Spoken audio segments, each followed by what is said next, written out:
Hello， 大家好，我是葡萄牙的晴天。在海南这片阳光灿烂的土地上，我度过了30几年的时光。这里是我的家乡，也是我最初追逐梦想的地方。3年前的一天，我忽然决定放弃和离开这里的一切，远走葡萄牙。原因你猜到了吗？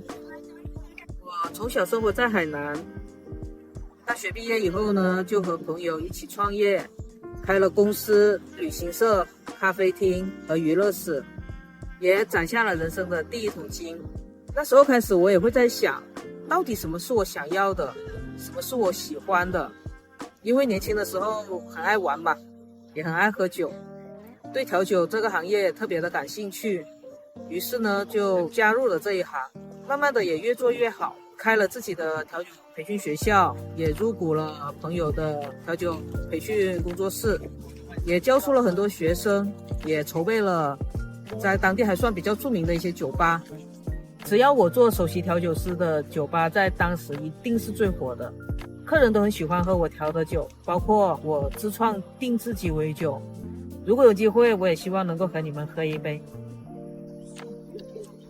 其实在2020年吧，这一切就发生了一些改变。由于各种原因，酒吧行业受到了很大的冲击，就暂时停摆了。那我也是其中之一。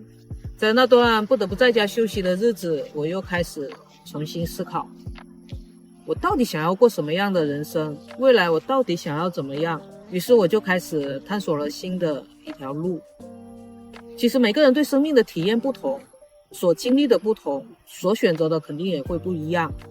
无关对错，不管移不移民或者是怎么样，那最重要的不就是让自己舒服跟快乐嘛。其实一直都有移民的想法，但是之前一直会把目光放在北美或者澳洲这些国家，就没有了解过欧洲。但是在那段时间就重新开始了解，发现欧洲的葡萄牙跟海南还挺像的，这里悠闲慢节奏，阳光好，还有海，物价对比其他欧洲国家来说也是相对来说比较低的，所以就决定来这里了。其实就算在国内搬家，从一个熟悉的城市搬到另一个地方，都是一个很大的挑战，因为这就意味着你要放弃你的舒适圈和你的人脉圈，去一个地方开始重启人生，更别说是移民了。到一个陌生的国家，不管是文化上面还是语言上面，翻天覆地的一些改变，这都是非常非常大的挑战。想到3年前刚来葡萄牙的时候，从紧张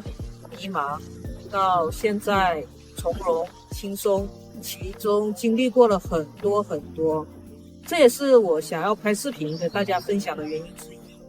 我也希望我拍的视频尽量的真实客观的反映生活在葡萄牙的点点滴滴，也希望能够帮助到大家少走弯路少踩坑。这期就跟大家先分享到这里，如果大家有什么想要了解的问题，也欢迎打在评论区。我们下期再见，拜拜。